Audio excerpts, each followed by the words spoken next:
हाँ हेलो सुनो, lesson number 10 halogen व्युत्पन्न पढ़ा रहे थे कार्बनिक यौगिक में। वर्गीकरण आपने पहली वीडियो में देखा, वो जानबूझ के उल्टा कर लिया था ताकि आपका ध्यान आ जाए। अब आपको मैं दोबारा से आज शुरू से बता रहा हूं, जल्दी भी हो जाएगा और आगे भी पढ़ेंगे। तो मैंने आपको बता दिया था लेसन नंबर 10, ये लेसन नंबर 10 आपका हो चुका है।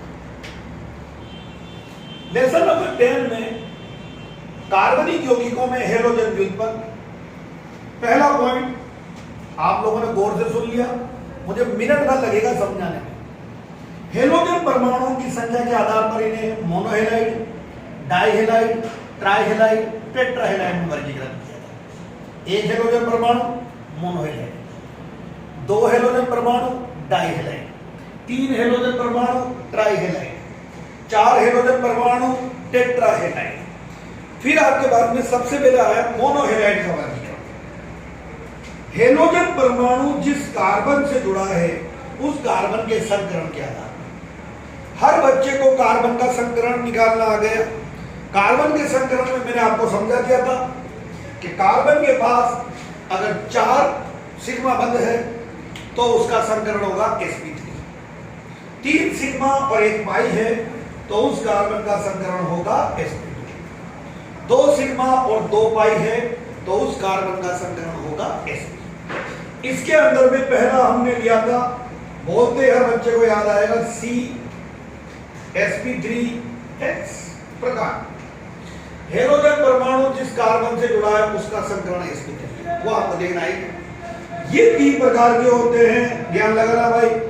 पहला एल्किल हैलाइड, बोलते याद आ गया, और अब सबको सीधा दिख रहा होगा।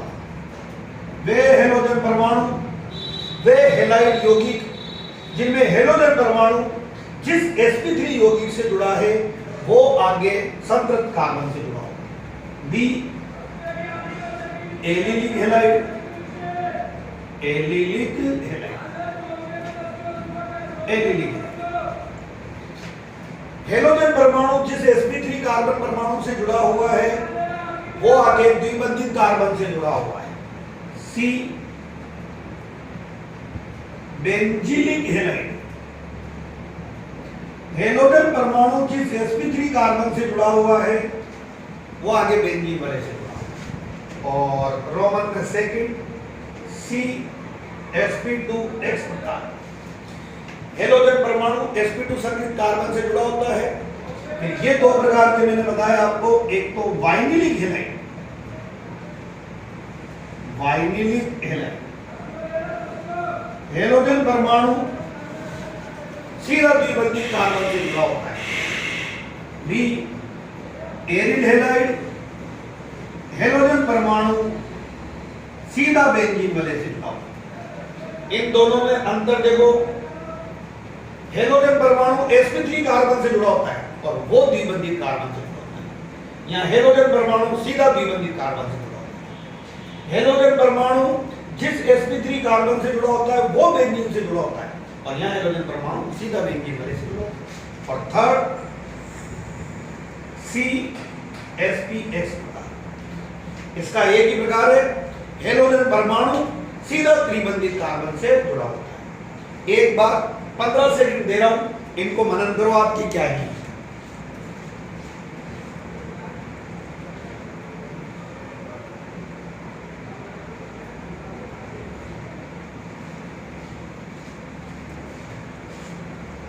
अगर आपने इनको सोच लिया तो अब आप आगे मेरे एक क्वेश्चन का जवाब दोगे, और ये क्वेश्चन सब करेंगे आराम से। क्वेश्चन सुन लो, निम्न में से एलिलिक हैलाइड, एलिलिक हैलाइड बताइए। निम्न में से एलिलिक हैलाइड बताइए। और ये मैंने बताया, इधर बढ़िया बच्चे हो, ये इधर हेलोजन व एक आपको ये दे दिया, इधर इधर इधर और ये इधर है। वही आपको 5 सेकंड दे रहा हूं, 5 सेकंड में आप सोच लो कि कौन इनमें से एलिली खिलाएंगे। ये बोर्ड में आया हुआ क्वेश्चन है 1 नंबर का। आप आराम से बता सकते हो कि कौन इनमें से एलिली खिलाएंगे होगा। तो देखिए देगा कि कौन एलिली खिलाएंगे। देखो 5 सेकंड के लिए देखा उधर बोर्ड से। चलो देखते हैं। हेलोजन परमाणु इस कार्बन से जुड़ रहा है। देखा पहले इसका संक्रमण देखो। पहले हर बच्चे को इसकी 4 से हेलोजन नजर आ जाए। 1 2 3। तो इसका मतलब चौथा कौन है बेटा? हाइड्रोजन। तो 1 2 3 और चौथा हाइड्रोजन। तो ये तो sp3 हो गया। तो हेलोजन परमाणु sp3 से जुड़ रहा है और वो वाला कार्बन फिर आगे द्विबंधित, मेरी उंगली में देखना, द्विबंधित कार्बन से जुड़ रहा है। इसका मतलब ये एलिली खिलाएगा। फिर बता बोले सर वो हेलोजन परमाणु सीधा द्विबंधित कार्बन से जुड़ा हुआ है, वो कौन सा हो जाएगा? Vinylic allied. नोट्स आपको दे दूंगा मैं आज रात को ही भेज दूंगा स्केच करके, जो आपको लिखना। अभी बस केवल समझने पे गौर करो।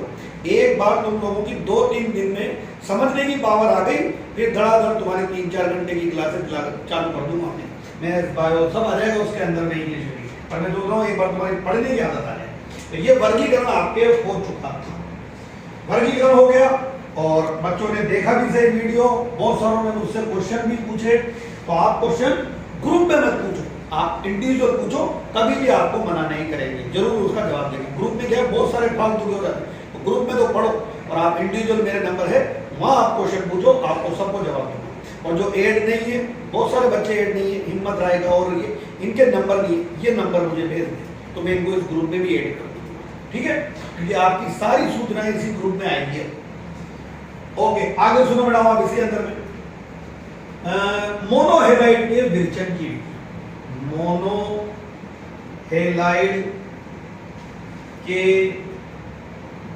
विरचन की विधि, मोनोहेलाइड के विरचन की, ये वर्गीकरण हो गया। नामकरण में इसी में बीच में आपको बताना चाहिए। तो मोनोहेलाइड इनके विरचन, विरचन का मतलब होता है बनाना, फॉर्मेशन, तो बनाने की विधियां ले रहे हैं।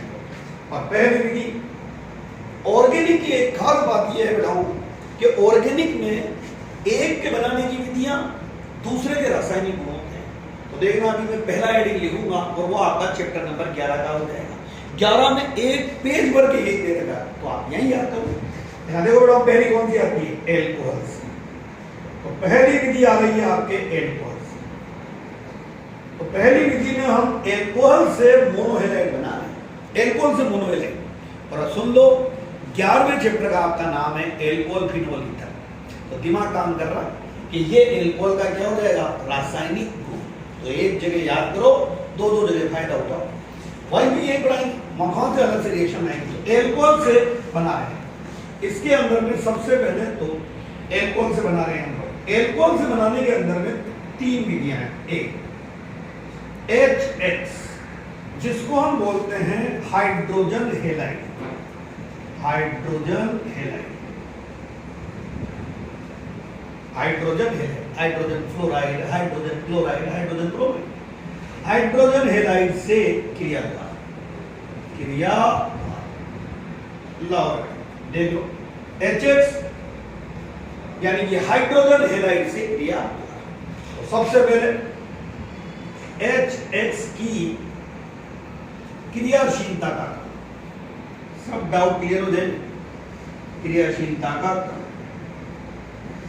सबसे ज्यादा क्रियाशील होता है HI, उससे कम होता है HBr, उससे कम होता है HCl और सबसे कम क्रियाशील होता है H। कारण चलो सुनो एक बार में, क्या कारण? फ्लोरीन, क्लोरीन, ब्रोमीन, आयोडीन, वर्ग में ऊपर से नीचे जाने पर केंद्रीय परमाणु का आकार बढ़ेगा। सबको पता है, मैंने ही पढ़ाया 11वीं में आपको आवर्त सारणी वाला चैप्टर। आवर्त सारणी के गुण में पढ़ा था आकार। वर्ग में ऊपर से नीचे जाने पर आकार में क्या होगी? वृद्धि। और सबको पता है अगर आकार बढ़ेगा तो बंध वियोजन ऊर्जा में कमी होगी, क्योंकि आकार बड़ा है तो नाभिक का, जो नाभिक है उसका साथी के इलेक्ट्रॉनों से दूरी ज्यादा होगी। तो वर्ग में ऊपर से नीचे गए, फ्लोरीन, क्लोरीन, ब्रोमीन, आयोडीन। वर्ग में ऊपर से नीचे जाने पर केंद्रीय परमाणु के आकार में वृद्धि होती है और बंध वियोजन एंथैल्पी में कमी होती है, यानी बंध आसानी से टूटेगा। तो सबसे बड़ा आकार किसका है? आई का।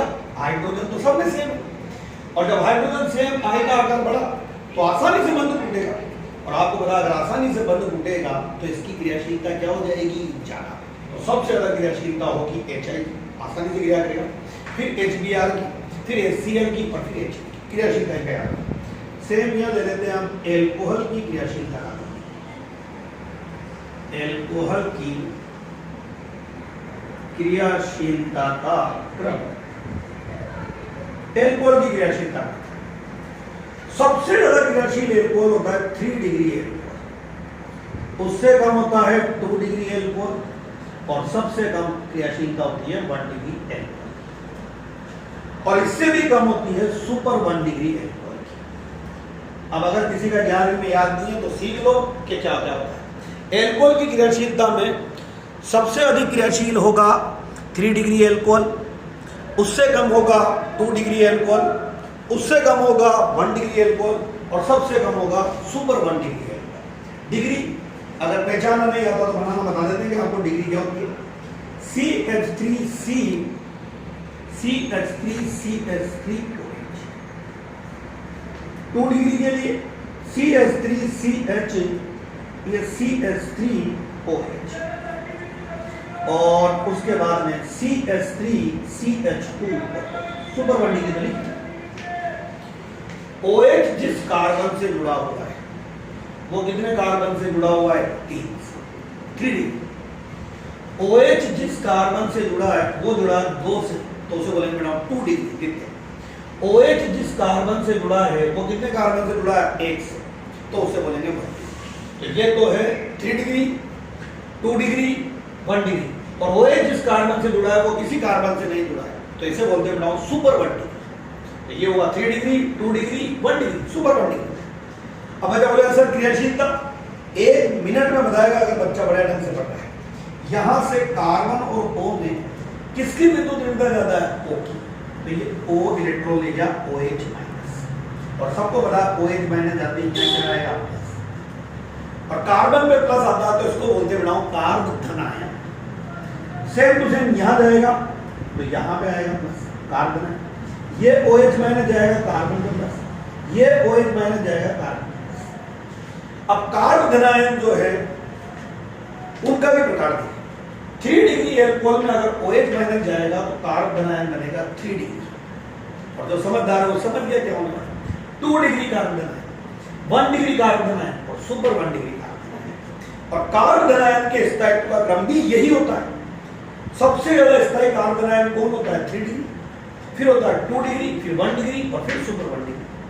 तो बोलो 3 डिग्री एल्कोहल OH माइनस का त्याग कर, 3 डिग्री एल्कोहल OH माइनस का त्याग कर 3 डिग्री कार्ब धनायन बनाएगा, जिसका स्थायित्व क्या होगा? ज्यादा। और अगर उसका स्थायित्व ज्यादा है तो बनने की प्रायिकता क्या होगी? ज्यादा, यानी जल्दी बनेगा, जल्दी OH माइनस त्याग देगा।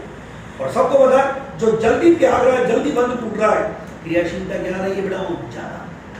2 डिग्री एल्कोहल में अगर OH माइनस जाएगा तो बनेगा 2 डिग्री कार्ब धनायन, जिसका स्थायित्व होगा कम, तो बनने की प्रायिकता भी होगी कम, वो थोड़ा धीरे बनेगा। 1 डिग्री से बनेगा 1 डिग्री कार्ब धनायन, जिसके बनने की प्रायिकता और कम, तो और क्रियाशील। तो इसका कारण बताओगे? HX की क्रियाशीलता का क्रम का कारण मैंने बताया। वर्ग में ऊपर से नीचे जाने पर केंद्रीय परमाणु के आकार में वृद्धि, बंध वियोजन एंथैल्पी में कमी, तो आसानी से बंध टूटेगा, क्रियाशीलता ज्यादा होगी। एल्कोहल की क्रियाशीलता का कारण बताओगे? कार्ब धनायन का स्थायित्व। 3 डिग्री एल्कोहल टूट करके 3 डिग्री जो है कार्ब धनायन बनाएगा, और जब 3 डिग्री कार्ब धनायन बनाएगा तो उसका स्थायित्व ज्यादा होगा, उसके बनने की प्रायिकता भी ज्यादा ही होगी। ये तो हो गया आपके बेसिक। तो अब क्रियाशीलता स्टार्ट करते हैं। आ जाओ मैडम। ये एल्कोहल, कोई भी एल्कोहल, एनी एल्कोहल, इसकी क्रियाग्राही HX, क्रियाग्राही ये 1-1 मिनट ये भी है। क्रिया होगी कमरे के ताप पर, क्रिया कमरे के ताप पर ही हो जाएगी, क्योंकि थोड़ा गौर करो अभी जो जस्ट बताया था मैंने, HI बहुत ज्यादा क्रियाशील है, और HI अगर बहुत ज्यादा क्रियाशील है तो कमरे के ताप पर। यहाँ सबको कार्बन नजर आना चाहिए, R-L-3 मेथिल एथिल कार्बन है, तो ये अत्यधिक क्रियाशील कमरे के ताप पर ये टूटा। बोलो कौन सा आवेश आना है? माइनस प्लस, प्लस पर आ जाएगा आई, ये बनेगा एल्किल आयोडाइड। यहाँ तो R एल्किल आयोडाइड बन गया, दोनों हैलाइड बनाने की विधियां पढ़ रहे हैं, और H प्लस और OH माइनस ये जल बनता है।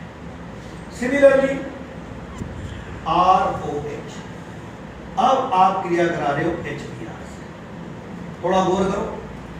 HBr की क्रियाशीलता अगर सुन रहे हो गौर से, तो HBr जो है उसकी क्रियाशीलता HI से कम है, तो अब कमरे के ताप पर, यहाँ कमरे पे अगर रिएक्शन कराओगे तो नहीं होगी, बल्कि आपको क्या करना पड़ेगा, तो अपने आप लोगों बेटी दिमाग में आ गई कि जिसकी क्रियाशीलता कम है तो उसके लिए गर्म करना पड़ेगा, या तो वही होगी सेम टू सेम, पर अब गर्म का यानी इसकी क्रियाशीलता कम है, तो बनेगा RBr और HOH यानी H2। फिर आपने लिया एल्कोहल और इस बार ले लिया HCl। देखो तीन अभिक्रियाओं से साफ पता चल रहा है क्रियाशीलता, HI के साथ कमरे के ताप पर, HBr के साथ गर्म भी करा, और अब HCl उसकी क्रियाशीलता तो और था, तो गर्म तो करना ही, और साथ में उत्प्रेरक भी डालना है, निर्जल ZnCl2 जिंक क्लोराइड। निर्जल ZnCl2 ये उत्प्रेरक भी आपको डालना पड़ेगा, और ये उत्प्रेरक आप डालोगे क्रिया को से ये यहाँ पर, तो यहाँ बन जाएगा RCl और H2। तो देखो HI के साथ कमरे के ताप पर, HBr के साथ गर्म करना पड़ा, और HCl के साथ गर्म करने से ही काम नहीं चला, आपको उत्प्रेरक भी डालना पड़ा, निर्जल ZnCl2, तब आपके पास RCl बना है।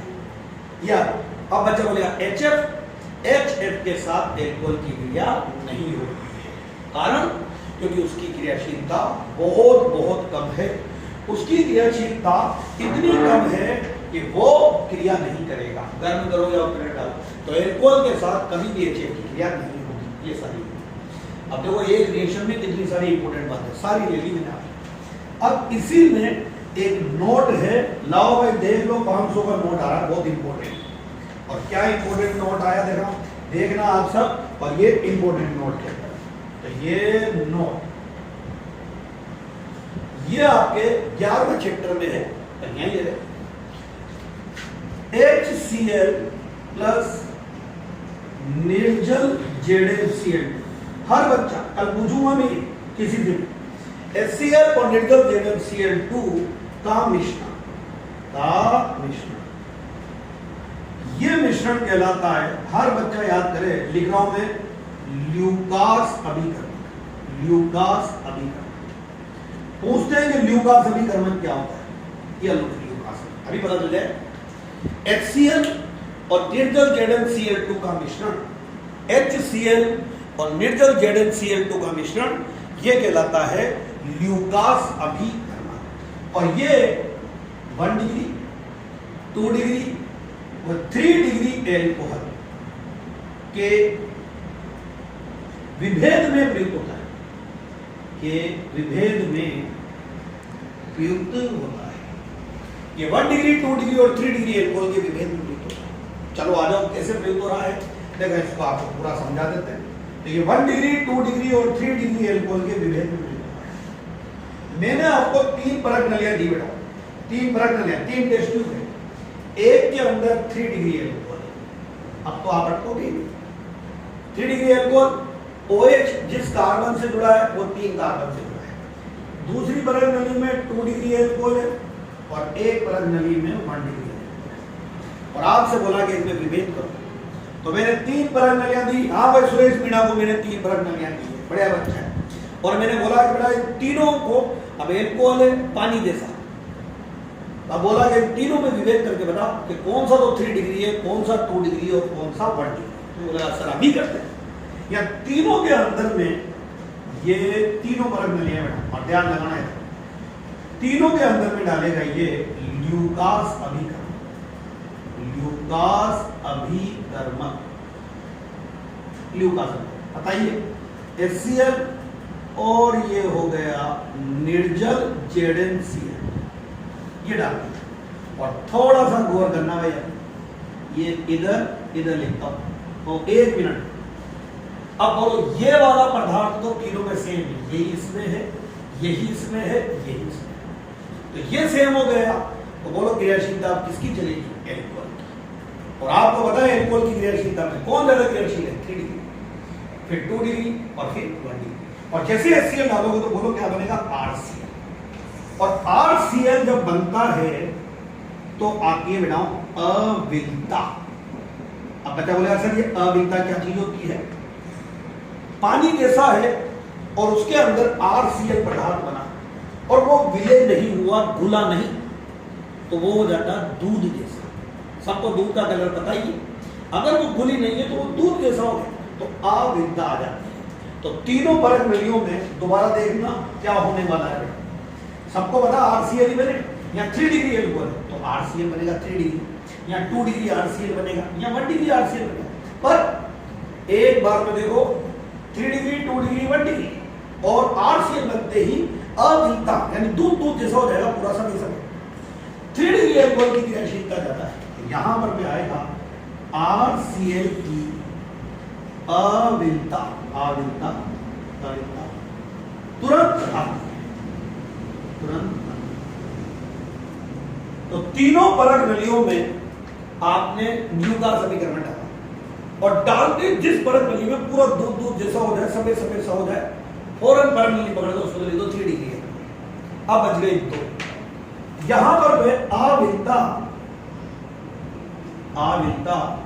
5 मिनट बाद आती है, तो थोड़ी देर रुक जाओ। 5 मिनट बाद जिसमें अविलता है क्योंकि क्रियाशीलता कम तो वो 2 डिग्री हो, और यहां अविलता नहीं आती है और या फिर आती है तो 30 मिनट बाद आती है। तो देखो भाई ल्यूकास परीक्षण ही आपको समझ में आएगा। हर बच्चे को ल्यूकास परीक्षण, ये एल्कोहल का परीक्षण, कौन से एल्कोहल? 1 डिग्री, 2 डिग्री और 3 डिग्री। 1 डिग्री, 2 डिग्री और 3 डिग्री एल्कोहल में कैसे विभेद करें, तो इसके लिए परीक्षण चालू करें और परीक्षण का नाम है ल्यूकास परीक्षण। ल्यूकास परीक्षण आपसे बोले अब ये एल्कोहल वाले चैप्टर में आएगा तो वहां बेइज्जती मत कराना, वहां सब याद कर लेना। ल्यूकास परीक्षण ये 1 डिग्री, 2 डिग्री और 3 डिग्री एल्कोहल के विभेद परीक्षण में प्रयुक्त होता है। तो सबसे पहले ल्यूकास समीकरण क्या है?